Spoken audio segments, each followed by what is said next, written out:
શર્મા લુખ્ખાગીરીના દ્રશ્યો વાયરલ થયા છે। સિગ્નેચર ગેલેરિયા કોમ્પ્લેક્સમાં યુવાનને ઢોર માર મારવામાં આવ્યો છે।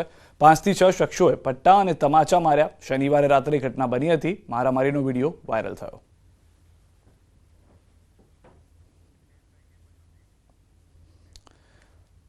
હાલ રોકાઈશું એક વિરામ માટે। આપ જોડાયેલા રહો ગુજરાતની number 1 news channel news 18 Gujarati સાથે।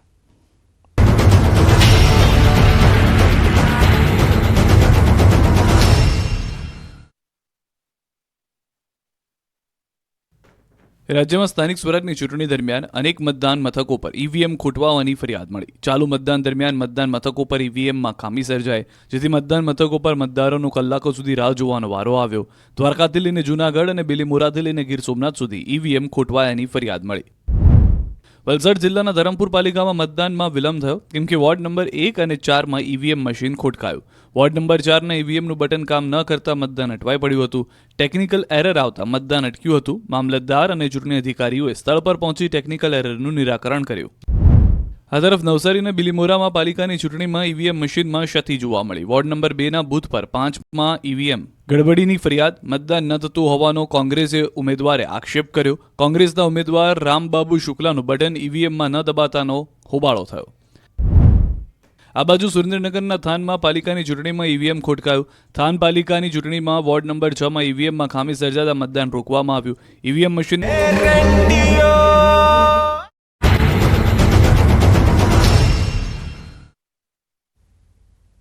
અમદાવાદના ગોમતીપુરમાં જૈન દેરાસરમાંથી મૂર્તિ અન્ય જગ્યાએ લઈ જવાના મામલે હોબાળો થયો।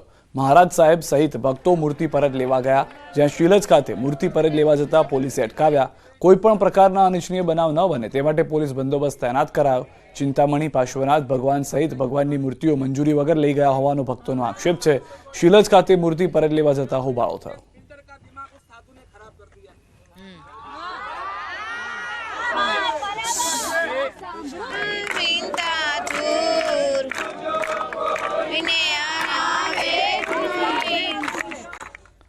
સચિવાલયમાં લાગી આગ। બ્લોક નંબર 7 માં લાગી હતી આગ। એક ફાયર ફાઇટરની મદદથી તરત આગ પર કાબુ મેળવાયો છે।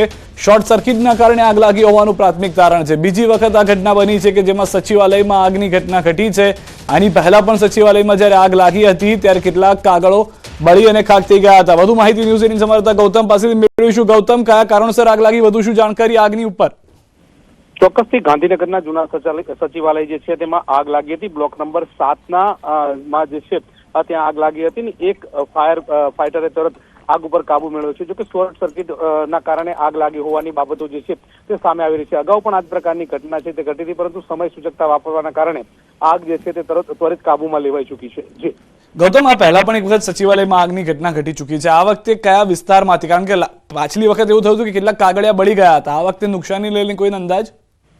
ચોક્કસથી કોઈ નુકસાની એટલે કે જે આગ લાગી હતી ને ત્વરિત કાબુમાં કરી લેવાના કારણે કોઈ નુકસાની જે છે તે થઈ નથી, પરંતુ ગાંધીનગરનું જે જૂના સચિવાલય છે ને બ્લોક નંબર 7 જે છે તેમાં આગની ઘટના જે છે તે પ્રકાશમાં આવી હતી।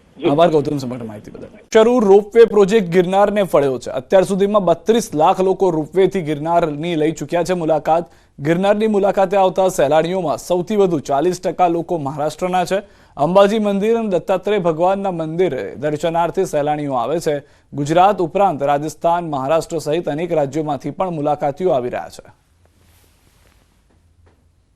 એકદમ સરસ અનુભવ, દિવ્ય અનુભવ થયો। બહુ મજા આવી।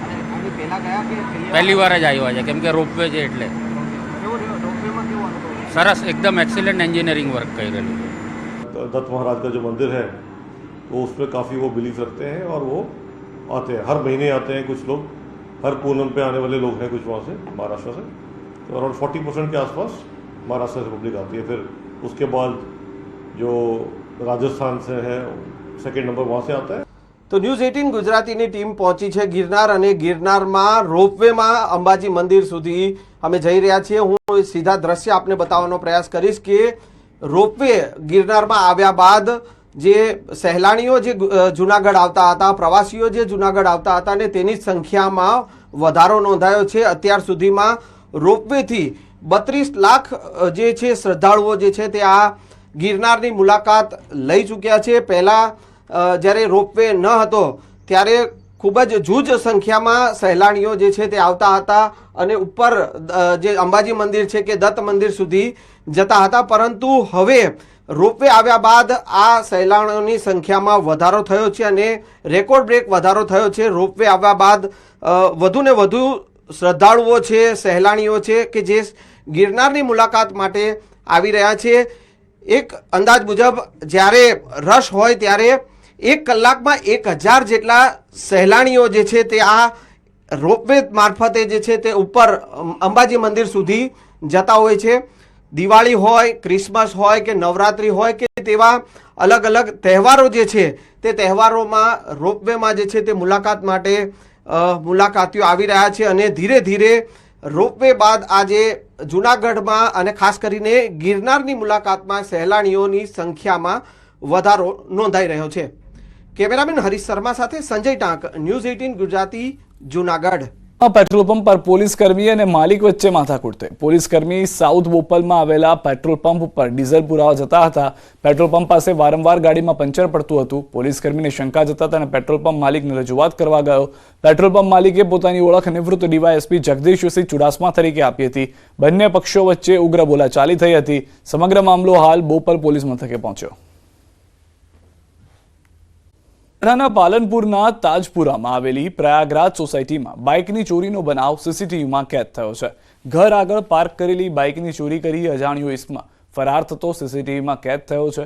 મોડી રાત્રે અજાણ્યો ઇસમ બાઇક ચોરી કરતા સીસીટીવી કેમેરામાં કેદ થયો. બાદમાં વેજ બિરયાની ઓર્ડર કરતા પહેલા ચેતી જજો. વેજના બદલે નોનવેજ બિરયાની ગ્રાહકને આપી દેવામાં આવી છે. ઓનલાઈન મંગાવેલી વેજ બિરયાનીમાં નો વેજ પધરાવી દેવાયું છે. નોનવેજ પધરાવી દેવામાં આવતા ગ્રાહક દ્વારા નોનવેજ બિરયાનીની આરોગતા તબિયત લથડી છે. અગાઉ પણ આ પ્રકારની ભૂલો સામે આવી હતી. સાઉથ બોપલ ખાતે આવેલા રિબેલ ફાસ્ટ ફૂડ એકમ બની હતી નોનવેજ બિરયાની. ગ્રાહકે એએમસી ફૂડ વિભાગમાં કરી છે ફરિયાદ. ગ્રાહક દ્વારા એએમસી ફૂડ વિભાગને ફરિયાદ કરાઈ છે. તો દ્રશ્યો આપ જોઈ રહ્યા છો. ગ્રાહકને ઉપર સ્ટીકર પણ જે છે તે વેજ બિરયાનીનું મારીને મોકલવામાં આવી રહ્યું છે. ગ્રાહકે ખાતા પહેલા એ પણ વિચાર્યું નહીં, કારણ કે ત્યાં વેજ લખેલું હોવાથી તેને બિરયાની આરોગવાની શરૂ કરી. પરંતુ જેવી બિરયાની આરોગતા વચ્ચે તેને ખ્યાલ આવ્યો કે આ તો નોનવેજ છે અને નોનવેજ હોવાને કારણે તેની તબિયત પણ લથડી હોવાની જાણકારી છે. ગ્રાહક તુરંત પહોંચે છે ત્યાં આગળ. એએમસીમાં પણ ફરિયાદ કરવામાં આવી છે. રેપ કેસના આરોપીઓને આજીવન કેદ. ગૃહ રાજ્યમંત્રી હર્ષ સંઘવીનું નિવેદન. માત્ર 130 દિવસમાં આરોપીઓને મળી છે સજા.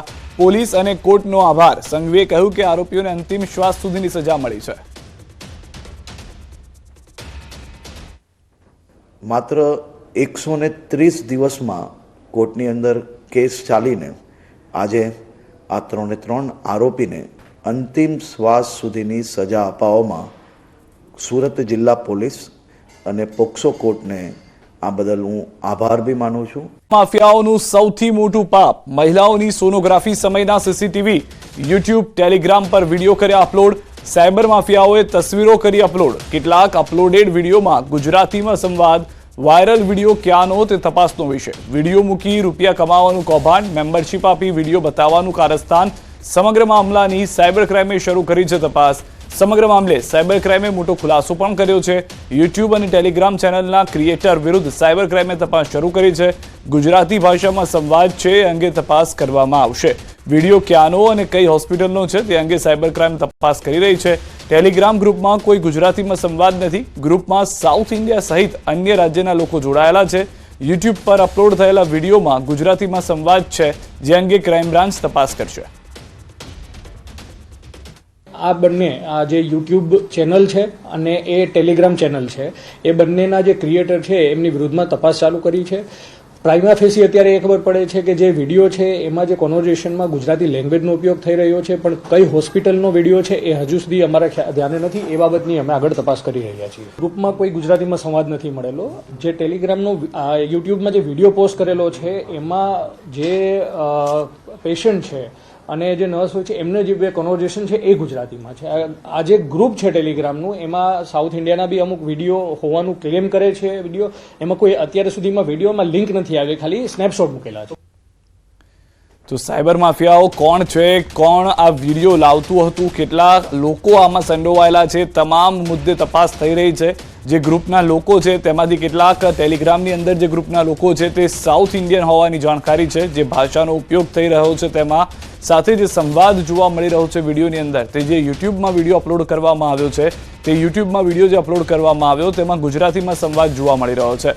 હવે આ જે પણ હોસ્પિટલના વિડીયો છે એ કઈ રીતે લીક થયા એ પણ મોટો સવાલ છે. શું હોસ્પિટલના કેટલાક લોકોએ જાણી જોઈને આ વિડીયો સીસીટીવીમાં જે હતા તે લીક કર્યા છે, કે પછી સાયબર એટેક થયો અને હોસ્પિટલના સીસીટીવી વિડીયોઝ જે છે તે વાયરલ થઈ ગયા? આ તમામ મુદ્દે સાયબર ક્રાઇમ તરફથી તપાસ શરૂ કરવામાં આવી છે.